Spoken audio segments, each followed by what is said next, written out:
Masha Merrill, qui est à retrouver ce lundi soir dans le film Sans toi ni loi diffusé sur Arte, est devenue l'heureuse propriétaire d'un château qui appartenait à l'homme de sa vie, Michel Legrand.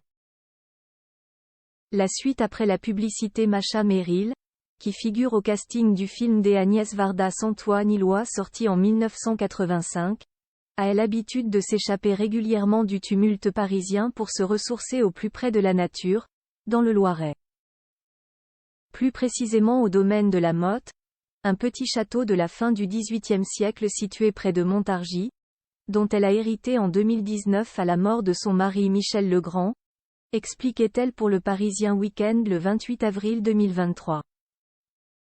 Je m'y rends très souvent pour profiter de son calme et de son vaste parc, confiait-elle alors au magazine, avant de leur expliquer avoir un rituel, celui de plonger dans la piscine du jardin du château entre 16h et 17h pour faire ses longueurs et ainsi rester en forme.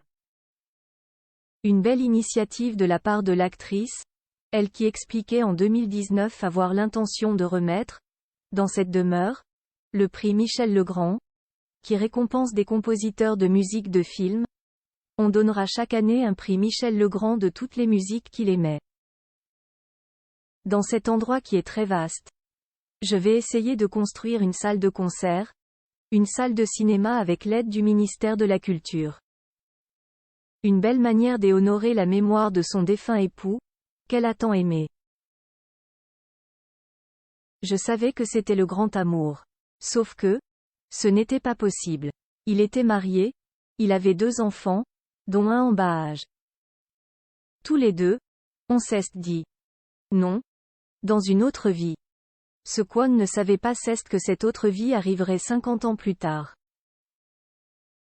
Racontait-elle au sujet de leur rencontre dans l'émission En aparté en mars dernier. Car en effet, ils auront attendu 50 ans avant de se marier. C'était le 18 septembre 2014, à la cathédrale orthodoxe de Saint-Alexandre Nevski, à Paris.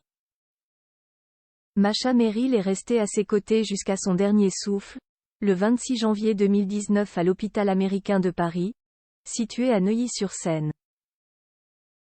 Le compositeur est mort des suites d'une septicémie et d'une infection pulmonaire à 86 ans.